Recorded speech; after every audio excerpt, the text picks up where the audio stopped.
तो आप GST inspector हैं, ये बताएं कि तमिलनाडु में जीएसटी कितना होता है, वार्षिक आय कितनी है, राजस्व? तो बिहार सरकार ने अब तक, जो वर्तमान सरकार है, इसने इन्वेस्टमेंट को आमंत्रित करने के लिए क्या क्या प्रयास किए हैं? बिहार के राजस्व के स्रोतों में सबसे बड़ा स्रोत क्या है?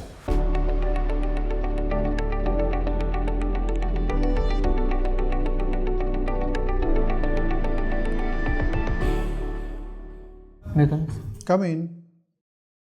Good evening sir. Good evening sir. Good evening, बैठिए।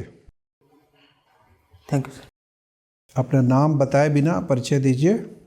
सर मेरी प्रारंभिक पढ़ाई जवाहर नवोदय विद्यालय पटना से हुई है सर। मैंने उसके बाद अपना स्नातक कंप्यूटर साइंस एंड इंजीनियरिंग से गुरु घासीदास विश्वविद्यालय छत्तीसगढ़ से पूरी की है। अभी मैं सर जीएसटी इंस्पेक्टर के पद पर त्रिची में कार्यरत हूँ। मेरी हॉबी सर डायरी लिखना और तारक मेहता का उल्टा चश्मा देखना है। बीटेक कब पूरा हुआ? 2024 में सर। 24। और कब से आप ये जीएसटी इंस्पेक्टर हैं? सर 2025 सितंबर में। अच्छा, अभी तुरंत ज्वाइन ही किया है। जी सर। कहाँ पोस्टेड हैं? त्रिची सर, तिरुचिरापल्ली। तिरुचिरापल्ली? जी सर। इसी को त्रिची भी कहते हैं ना? Yes sir. संक्षेप में। जी सर। त्रिची बंदरगाह है ना?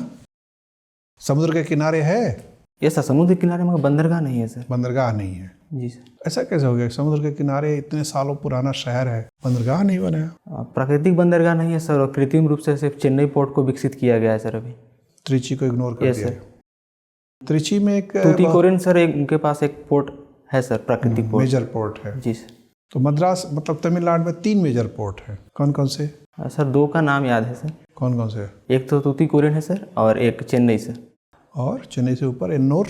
सॉरी सर, मगर याद नहीं है सर। एन्नोर भी एक मेजर पोर्ट है। Okay sir. तो आप जीएसटी इंस्पेक्टर हैं, ये बताएं कि तमिलनाडु में जीएसटी कितना होता है, वार्षिक आय कितनी है, राजस्व? सर त्रिची का सर, चेन्नई, पूरे चेन्नई कमिश्नरेट का। चेन्नई कमिश्नरी का नहीं, चेन्नई प्रांत का।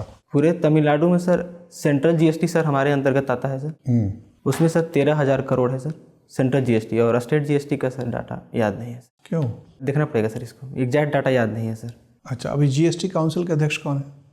Finance minister Shri Nirmala Sitharaman sir. Shri Nirmala Sitharaman ji Sushri क्या देश की पहली महिला वित्त मंत्री हैं कि इनके पहले भी कोई महिला वित्त मंत्री के पद पर रह चुके हैं? सॉरी सर, रिकॉल नहीं। या किसी महिला ने बजट पहले पेश किया है निर्मला जी से पहले?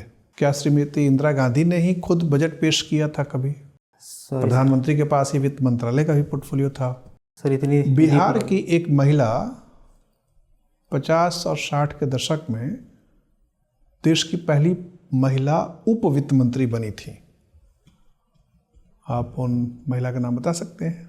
सॉरी सर, रिकॉल नहीं कर पा रहे। कोई बात नहीं। ये बताएं कि जीएसटी और वैट, इन दोनों में कोई फ़र्क है? जी सर। क्या फ़र्क है? जीएसटी सर अभी जीएसटी 2.0 के बाद सर अभी तो 3 स्लैब में बटा हुआ है सर। ऐसे तो 4 स्लैब है सर, 0%, 5%, 18% एंड 40%। मगर sir value added tax sir single layer tax था सर, उसमें अलग अलग परसेंटेज नहीं थे सर, और उसमें स्टेट को हिस्सा मिलता था। और GST sir centralize tax structure है सर, जिसमें हम डेस्टिनेशन बेस्ड टैक्स लगाते हैं, मगर वैट में सर हर स्टेट अपना अलग टैक्स लगाने को स्वतंत्र थी सर। जो दुनिया में सबसे पहले वैट किस देश ने अपनाया? सॉरी सर, इतनी या जीएसटी सबसे पहले किस देश ने अपनाया? सर गेस कर सकते हैं? करिए। भारत ही सर। नहीं, भारत। सॉरी सर, भारत ने तो बहुत अभी हाल में किया ना। 50 के दशक में ही जीएसटी पहली बार फ्रांस ने अपना लिया था। Okay sir. अच्छा, ये बताएं कि आप चूँकि भूगोल के विद्यार्थी हैं, और आजकल उत्तर भारत में विशेष तौर पर, लेकिन कई बार दक्षिण भारत में भी बरसात के दिनों में बहुत ज़्यादा तेज़ गति से, तेज़ आवाज़ के साथ बिजली कड़क रही है, बादल गरज रहे हैं, और बिजली गिरने से लोग मर भी रहे हैं। जी सर। ऐसा 10, 12, 15 साल से हो रहा है, पहले नहीं होता था। ऐसा क्यों हो रहा है? सर ऐसा ग्लोबल वार्मिंग एक कारण हो सकता है सर, और बिजली कड़कने के पीछे से ग्लोबल वार्मिंग ही कारण। मतलब ऐसा बिजली इतनी तेज कड़क रही है कि लोगों के भारी संख्या में हृदय गति रुक जा रही है।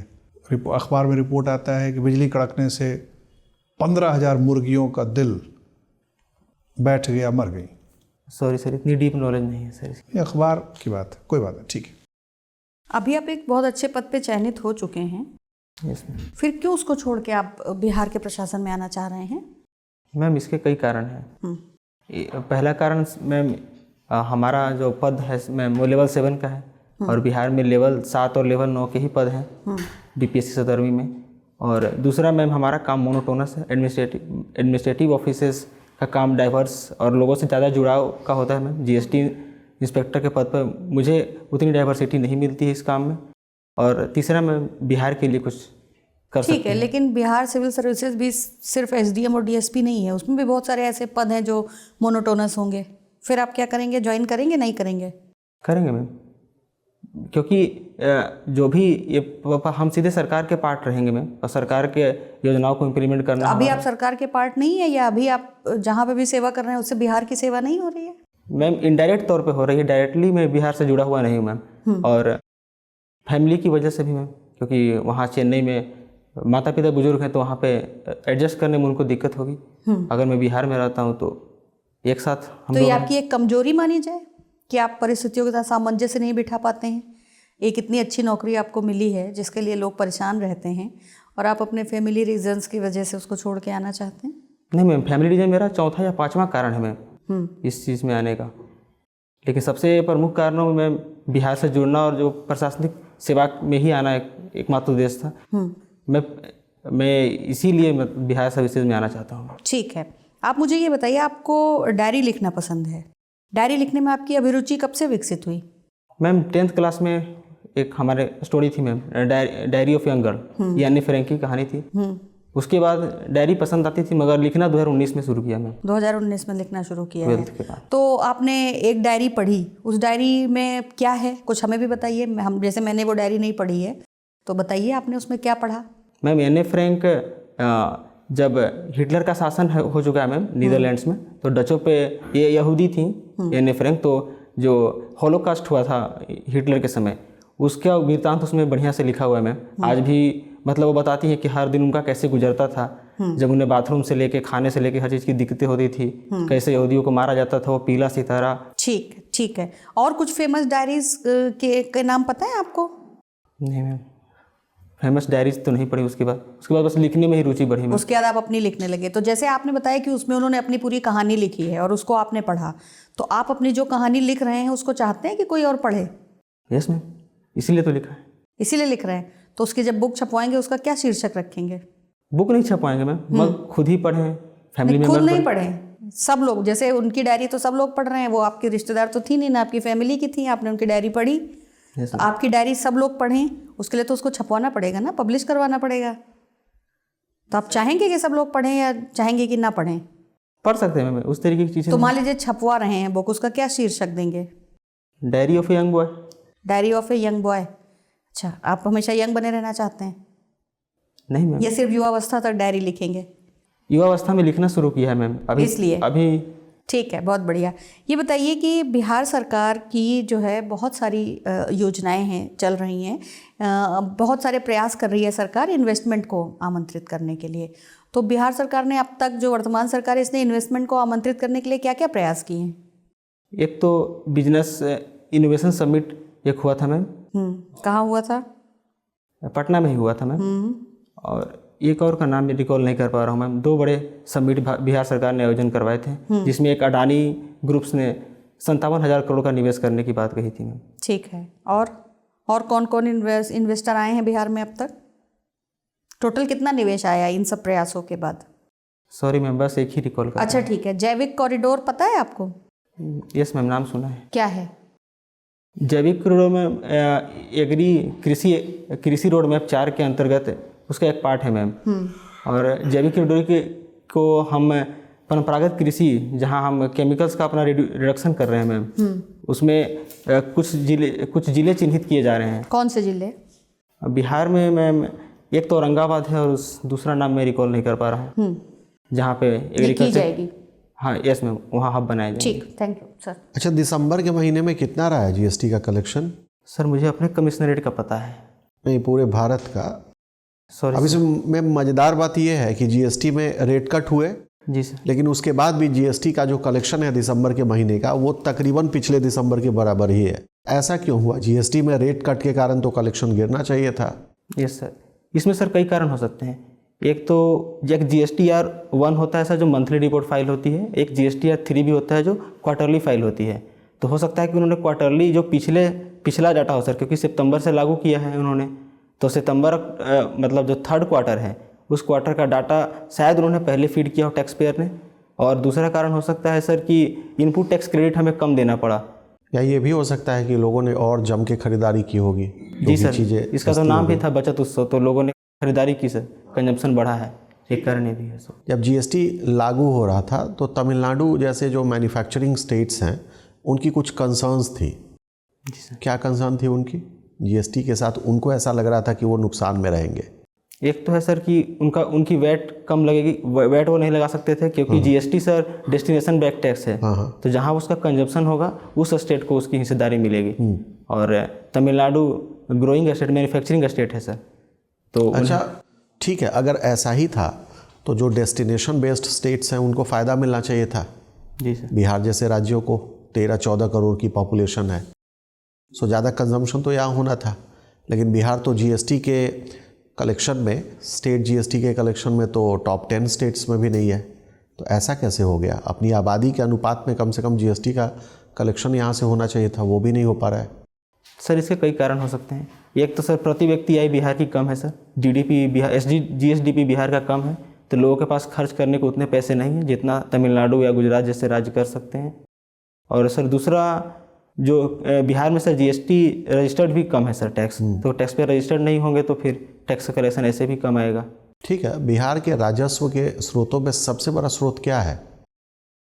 बिहार के बजट के अगर आकार को देखें तो जो बिहार के आय के साधन है उसमें सबसे ज़्यादा आय कहाँ से हो रही है?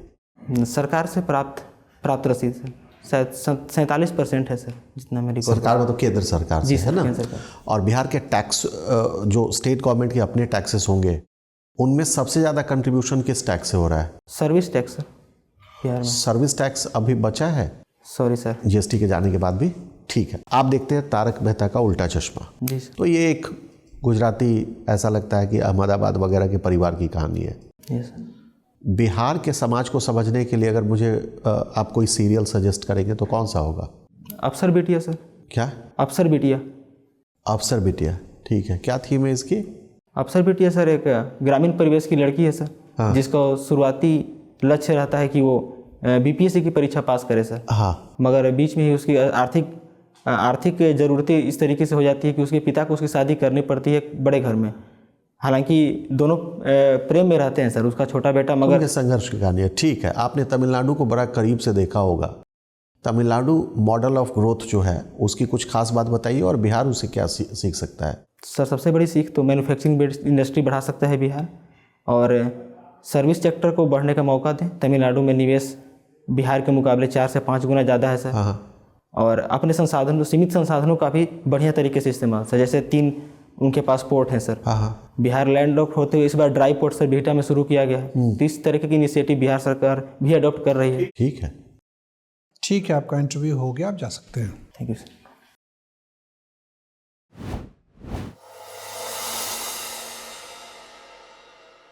बैठिए।